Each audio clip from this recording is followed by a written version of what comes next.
Hello, my name is Adewale Opeyemi. I am an addiction recovery advocate, and today I'm on the street of Lagos. I want to talk about things that really affect a lot of people. Addiction. Don't worry, it is not a lecture. It is real conversations. I want to hear real thoughts. It's just vibes, so no wrong or right answer. I just want your opinion as a Nigerian. Good afternoon, sir. Okay, sir. My name is Opeyemi. I'm an addiction recovery advocate. Sir, please, can I know your name, sir? My name is Ayomide Balogun. Mr. Ayomide Balogun. So, I want to ask you some questions. If you see anybody inside the gutter and you notice that this person used alcohol or drug, are you going to help the person? Or what will your reaction be? Will you just abandon the person that is none of your business? What exactly will your reaction be? Basically, in this environment that we have now, we can't just assist any other person if you don't know. So that's one of the things about it. So for me, if somebody close to me, I will try to make more effort to help or assist the person. Thank you very much, sir. So, if it is somebody close to you, but if the person is not close to you, you will just probably go on your own. So that will lead me to my second question. Okay, sir. For my second question now, do you think people that use alcohol or drug, is it that they just want to use it, or is it enjoyment? We all have different view. In my own view, it might be fun. In their own view and aspect, it might lead to something else. Something might cause it. You understand? That's it. When it now becomes something that they do and they misbehave in the streets or something, do you still think it's something that they can control? That if they want to stop it, they can stop it anytime they want? It's something like make you to misbehave or misconduct. Like you have to stop it. You just take it. That's it. You have somebody that is close to you that is behaving that same way, and you have advice, and yet the person did not stop. Yes, I have a friend that do something, but we do have advice him several times, but he do it most of the time, misbehave, causes trouble. But at the end of the day, the situation he meets itself, he knows like it. Like sometimes sleeping around the gutter, doing begging for money. When I see that my advice doesn't come out, there's no point in me advising him. So I just feel like leaving him behind, because that's what he chose to be on his own. So that's all I feel. Do you think he's doing it on purpose or there's a problem? That's his own choice. Because my own opinion, like I just feel like he's doing it on his own. Okay, you think he's doing it on purpose? Yes, I do. Okay, now that you have advised that person and the person refused to stop, you think the person still continues that same behavior? Do you think the advice alone is enough or there is a problem? There might be a problem to him, because to me, it's a problem because he's my friend. So his problem is my problem also. So me advising him, it's like coming from like oil that will benefit both of us. No, but because they can't see him doing the wrong thing and see him doing the right thing, they'll feel probably we are not talking to each other. So I just feel like I pray to God to help me out, to help him out. Have you noticed that he himself does not like the situation he finds himself? Like being inside the gutter and doing some other behaviors that is not responsible. Yes, I saw him. Some I saw him most of the times. He always feel regret and neglect. So you feel bad most of the time. Being alone also. So you think he really wants to stop, but he cannot stop? Or you don't think he wants to stop at all? I, from my own side of view, like I feel if you can, if you can help him more, you will stop the habit. Probably is getting addicted to it because nobody to help. I introduced myself that I work in a rehabilitation center. So now you know that there's rehabilitation center in Nigeria, right? So this your friend. Is this something that you can speak to his family to see if he will be going to a rehabilitation center soon? If is that what I can do to help him, it's fine. I can be the savior for that. Sir, what is your opinion generally to people that are using drug or alcohol, and what is your advice? Say no to drug, then use your time wisely, and don't get into it without looking back. Thank you very much. That will be the end of the question, sir. Thank you. Ẹ káàsán mà. Ibi tí wọ́n ti máa ń tọ́jú àwọn èèyàn tí wọ́n bá ń lo alcohol àbí wọ́n máa ń mu ọtí àbí wọ́n mu drug tó bá ti ń affect wọn yìí kó má di pé wọ́n di rádaràda sí títì ọ bóyá wọn ò rí kankan ṣe pẹ̀lú life wọn nǹkan tí mo mọ̀ ni pé àǹfààní ṣì wà fún wọn láti di èèyàn pàtàkì ní àwùjọ yes so tó bá tètè mú wọn lọ sí irú ibi tí mo ti ń ṣiṣẹ́ yìí gbogbo nǹkan máa dà fún wọn wọ́n máa ẹbí wọn ó máa lè gbádùn wọn àwọn náà máa lè gbádùn ara wọn so mi mọ̀ bóyá mo lè béèrè àwọn nǹkan kan díẹ̀díẹ̀ lọ́wọ́ yín tẹ́ bá lè dáhùn. Àgbàlagbà ni yín mà tẹ́ bá rí àwọn èèyàn lójú títì bóyá boys ni ọmọ kékeré tó bá ti mu ọtí tẹ́ mọ̀ pé ọtí ló ń ṣe àbí ó mu igbó ni tí ó bá wá sùn sí títì ọ tó jábọ́ sínú gọ́tà ṣé ẹ máa ẹ̀pù ẹni yẹn àbí ṣe máa ràn wọ́n lọ́wọ́ àbí kí lẹ máa ṣe mà. a máa hẹ̀pẹ̀ náà ni kò sí nǹkan kan tá a lè ṣe ju ká hẹ̀pẹ̀ lọ torí èmi náà bímọ ọmọ èèyàn náà ni a máa hẹ̀pẹ̀ a máa pèèyàn kan bá a yọ lọ́tà bàárẹ̀ ní tó lè bá wa yọ then àfílà máa ní. ok so ẹ bẹ̀rù pé bóyá ẹni yẹn ó ń pretend ní gbọ́mọgbọ́mọ ni àbí kankan ọ̀ bóyá ó lè jí ní fóònù gangan níbi tẹ́ ti fẹ́ lọ help ẹ̀. ṣẹ́ni tẹ́ bá rí gbọ́mọgbọ́mọ ọlọ́run má fi wá lé wọn lọ́wọ́ bọ̀ tó bá jẹ́ àwọn tó ń mu drug tó ń mu ọtí action ni wọ́n máa yàtọ̀ tó ti yẹn action ni wọ́n máa yàtọ̀ bẹ́ẹ̀ tó bá yẹ pé gbọ́mọgbọ́mọ ẹ ti rí step wọn pé gbọ́mọgbọ́mọ làwọn eléyìí bẹ́ẹ̀ tí pé yẹ pé àwọn tó ń mu bíi nǹkan kan ẹ ti mọ̀ pé ìgbó làwọn eléyìí mu torí kòsíkòsí ni wọ́n á hùwà ẹ̀. ok ma ẹ ṣe gan ma o nígbà tí bóyá ìwà ń kékeré ni àbí bẹ ṣe ń dàgbà yìí ẹ sì máa ń rí àwọn èèyàn kan tó yẹ pé wọ́n máa ń pè ní àwọn olóògógóró tó máa ń ṣe rádaràda ní àwùjọ kí ni ẹ ti máa rí wọn àbí kí lẹ wí. àìmọye tá a máa ń rí títì tó máa mu ọtí tó máa ní àwọn ọmọ tí lélẹ́yọ̀ kò lọ pò sọ́pọ̀ lọ fún olóògógóró. nǹkan tí mo fi béèrè yẹn ni pé tó bá jẹ́ pé irú ẹni yẹn wá jẹ́ bóyá ọmọ wa ni o bóyá àbúrò ni o bóyá ẹ̀gbọ́n bóyá anything bóyá ẹni tá a fẹ́ràn kí ni àwọn ìgbésẹ̀ tí ẹ máa gbé nípa ẹni yẹn. a máa wá solution ni kò sí ìgbésẹ̀ kankan ju pé tá a bá rí ibi tí irú yín ibi tẹ́ ti ń ṣiṣẹ́ then a kọ kíní letter of application síbẹ̀ láti mọ how far. nígbà tí mo fẹ́ bẹ̀rẹ̀ mo ṣàlàyé bí mo ṣe jẹ́ nígbà tí ẹ ti mọ̀ ṣé ẹ mọ̀ pé ó tiẹ̀ níbì kan rárá tó jẹ́ pé ó ti máa ń tọ́jú irú àwọn báyìí. wọ́n ń sọ a ní Yaba ọ̀nà síta yẹn ó ní káàkiri all over the world ó wà lábẹ́òkúta ó wà káàkiri so. mo láìkì yín mà ẹ mọ ẹ ń gbọ́ àwọn kọ̀ọ̀kan ó wà lábẹ́òkúta Àárò Yaba a dẹ̀ tún ní àwọn iléeṣẹ́ àdáni bí irú yìí tèmi ti ń ṣiṣẹ́ mà yàtọ̀ síbẹ̀ tó yẹ pé òkè ẹni ẹ wá lọ síbẹ̀ ó lọ lálàkọ̀kọ́ ó tún padà lọ mu ọtí ó lọ lẹ́lẹ́kejì ó padà lọ mu ọtí kí ni ẹ máa ṣe tẹ́lẹ̀ mọ̀ pé owó gidi lẹ̀ ń ná níbẹ̀. èèyàn náà máa tó bá ti try tó yí tó change a máa filẹ̀ náà ní kí ni ká ṣe a bẹ̀rẹ̀ sí gbàdúrà nípa àdúrà ọlọ́run á gbàkóso bó ṣe ń gba treatment náà gan-an a tún máa gbàdúrà kí ọlọ́run kó lè ṣe kíni kó lè jọba nothing without God. we really appreciate yín mà ẹ ṣé gan. I don't know if you're open to some questions, ma. Sure. Okay, ma. So I want to ask, if you see somebody on the street of Lagos and you notice that the person had probably used alcohol or drug, are you going to help the person? Yeah, sure. Okay, you're going to help the person. Okay, why? Why do you think you want to help the person? Ma, please feel free to speak in any language you are comfortable with. Yeah, sure. Like, we have plenty people in this place too, because this is where I make sometimes I do POS here, so we have some drug addicts here sometimes.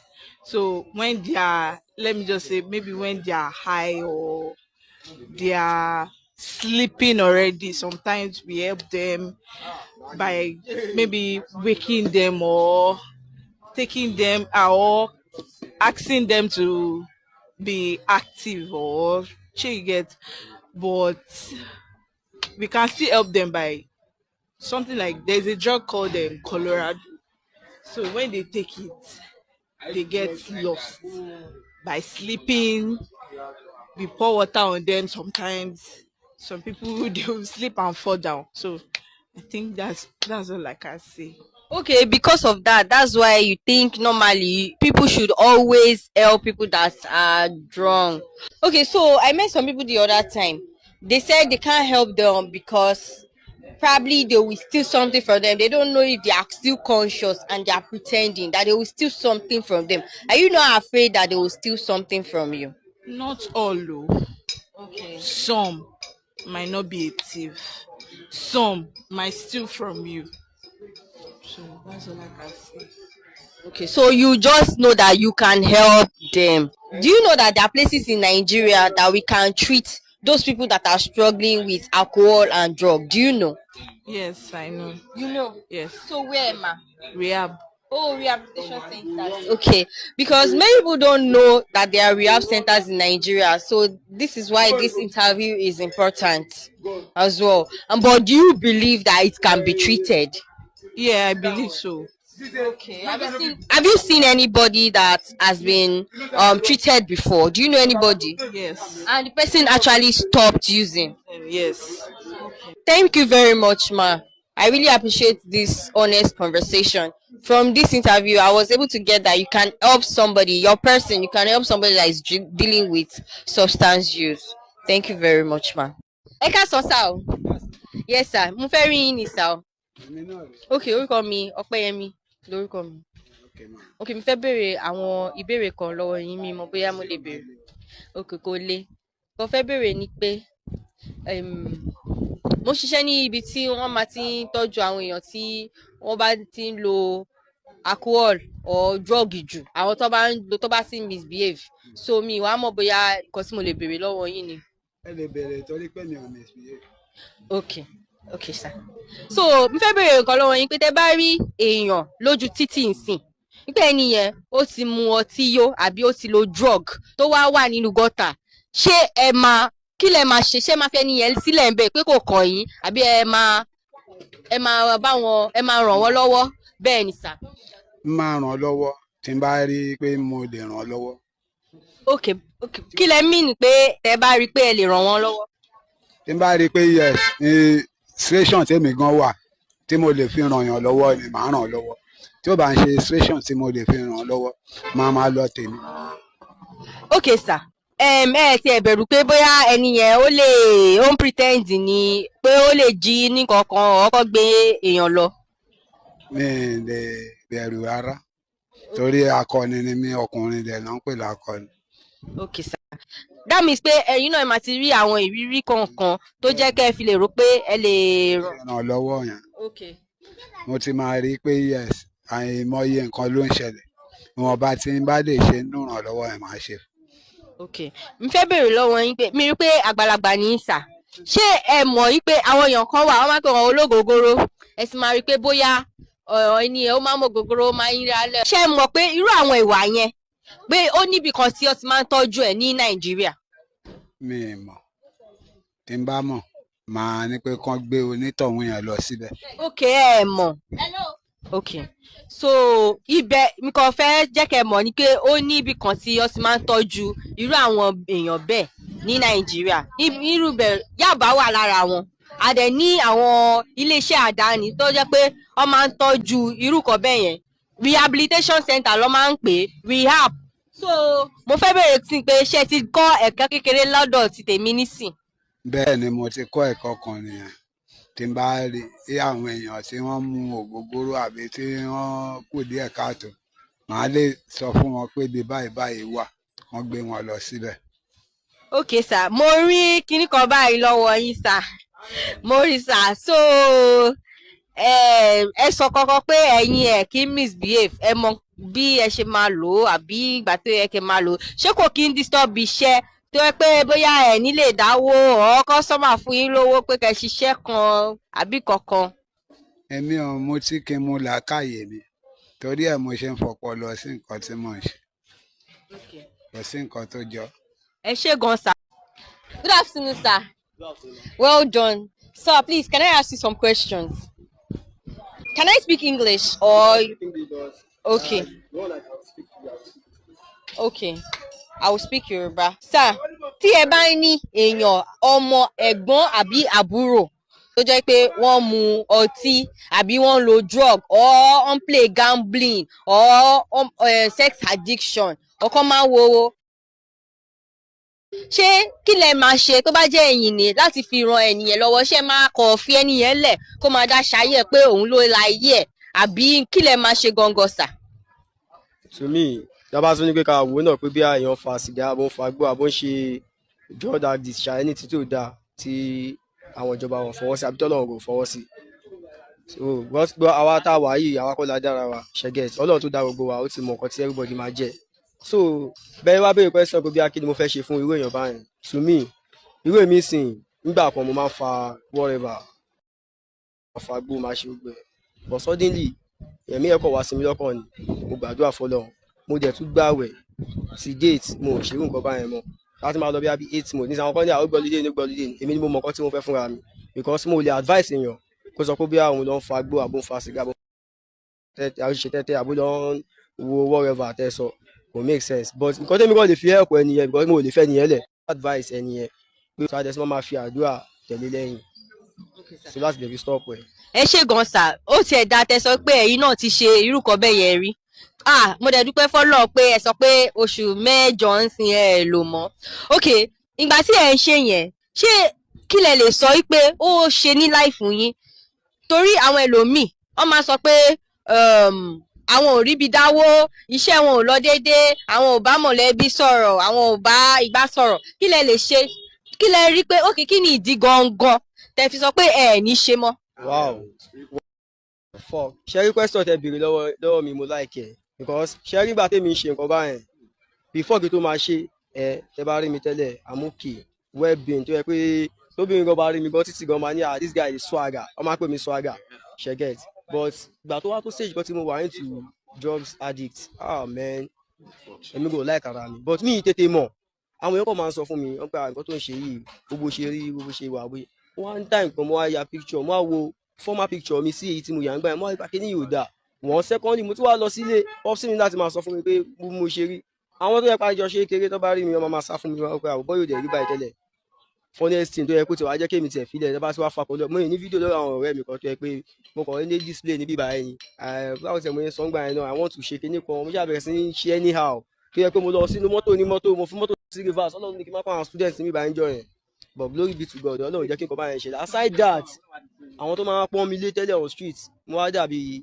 èèyàn tí ẹ pé kò ń ṣèyàn níwájú wọn so mo wá wò pé irú nǹkan báyìí kò yẹ kó máa lọ mo wá wò pé kíní yìí yẹ kí n try láti stop ẹ mo try nígbà yẹn láti stop but it's not easy láti filẹ̀ so mo wá ní láti consult dáàdì mi wá ní pé kò tí máa kàn ṣe ni pé kí n everything ní mind ni so and it's my choice pé ṣe bí èmi ni mo fowó ara mi ni mo fi rà mo ṣe kàn rà fún mi so mo wá ọ̀rọ̀ tó kéré tó rà sọ yìí jẹ́ kí èmi náà make use of it mo wá bẹ̀rẹ̀ sí ní ṣe àdúrà máa jí lóru máa ṣàdúrà tí bá ń ṣe mo máa fọ mọ́tò níbí báyìí máa ṣàdúrà pẹ̀lú ọkàn pọ́kọ́ lọ jọ́kọ̀ kí ni ẹ̀ mo kàn wọ́n pé kí tẹ̀ ni mo ń gbà ń bẹ̀ nǹkan tó yẹ pé tí bá ṣe almost my account balance 0 èmi tó yẹ pé mo ń ṣiṣẹ́ mo earn okay 5,000 3,000 a day màá ṣe àbí 4,000 a day 7,000 gbà màá ṣe tó lọ máa bá àwọn friends gbé jọ fún mi 200 tó yẹ pé mo fẹ́ fà.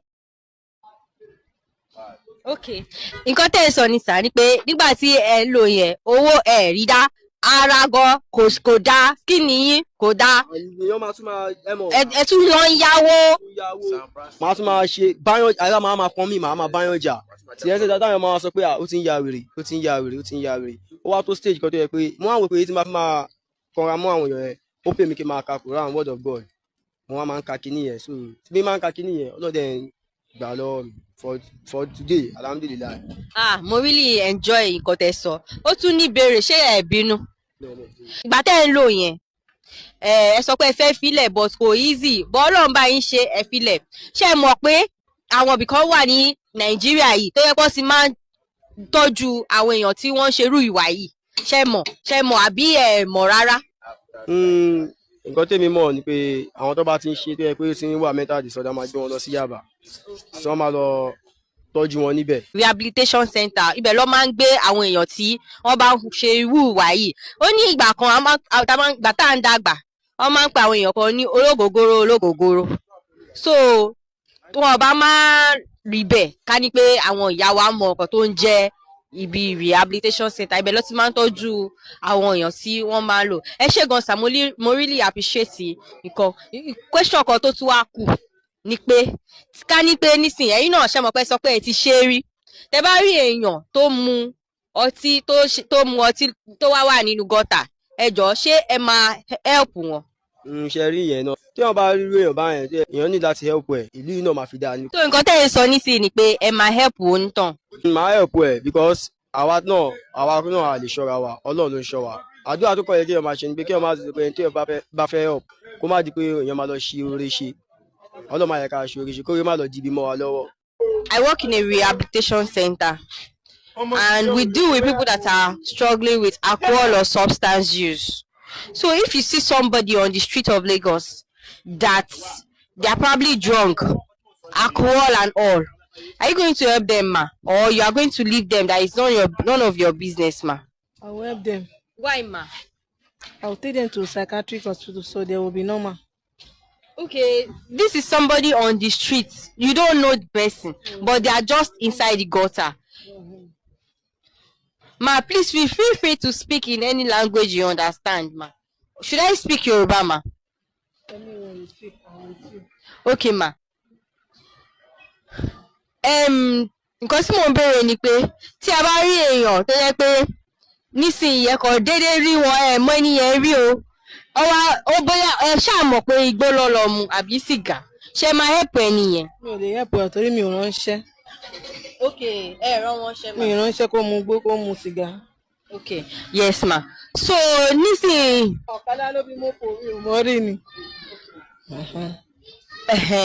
So that means pé bóyá òun ló lọ mú nǹkan tó yọ ló. Nǹkan tó jẹ ló yọ ni. Wọ́n yàn wá ni fún ẹ ló lọ ni. So tẹ́pẹ́ èèyàn tí mo mọ̀ ń sìn ni tí mo rí pé àkọ́ bẹ́ẹ̀ yẹn ń wọ́ọ̀rì ẹ̀ àwọn bá ṣe máa help ẹ̀ tá máa gbé wá sọ́dọ̀ yín. Èèyàn tí mi ò mọ̀ rí mi ò mọ̀ ń pẹ̀ òun ni. So èèyàn tí mo mọ̀ ń sìn mo pé àkọ́ bẹ́ẹ̀ yẹn ń wọ́ọ̀rì ẹ̀ àmọ́ wá solution sọ̀rọ̀ ẹ̀ bá ṣe máa gbé wá sọ́dọ̀ yín bẹ́ẹ̀ ṣe máa help ẹ̀ torí pé kò ní mú nǹkan bẹ́ẹ̀ yẹn mọ́ òun ni. Èèyàn tí mi ò mọ̀ rí tó lọ mu tí ó tó lọ fa sìgá tó mu gbó tó jábọ́ sínú gọ́tà èmi ò mọ̀ ń pẹ́ o. Okay ma, tó bá jẹ́ pé bóyá ọmọ ẹ̀gbọ́n àbúrò ọ̀ ẹ̀gbọ́n ẹni tó yẹ pé ẹ ṣáà nífẹ̀ẹ́ sí tó yẹ pé ó súnmọ́ yín tó bá ń lo alcohol or drug tó bá jẹ́ pé ó wá misbehave, kí ni àwọn ìgbésẹ̀ tí ẹ máa lè gbé fún ẹni yẹn? A máa wá ìgbésẹ̀ fún pé kárẹ̀ ẹ̀yà náà ni kó má mú nǹkan bẹ́ẹ̀ yẹn mọ́. Ṣé church lè máa lọ ni àbí kí? Hospital la máa gbé lọ ni torí pé ó máa ti ní brain touch láti ní touch lórí so a máa gbé lọ sí rehabilitation àbí ká gbé lọ sí Àbákóòsì. Okay, yes ma. So nǹkan tẹ́ sọ yìí ló fẹ́ kí béèrè pé okay nísìnyí ẹ mọ̀ pé bóyá ibi tó ti ń tọ́jú wọn wà. Ẹ mo mọ̀ ibi tó ti ń tọ́jú wọn wà dáadáa. Wọ́n wà ní Àbákóòsì, wọ́n wà ní Abẹ́òkúta léléwé ẹran. Ẹ ṣé gan ma. Àwọn ìbéèrè tí ẹ dáhùn yẹn ó really máa help wa pé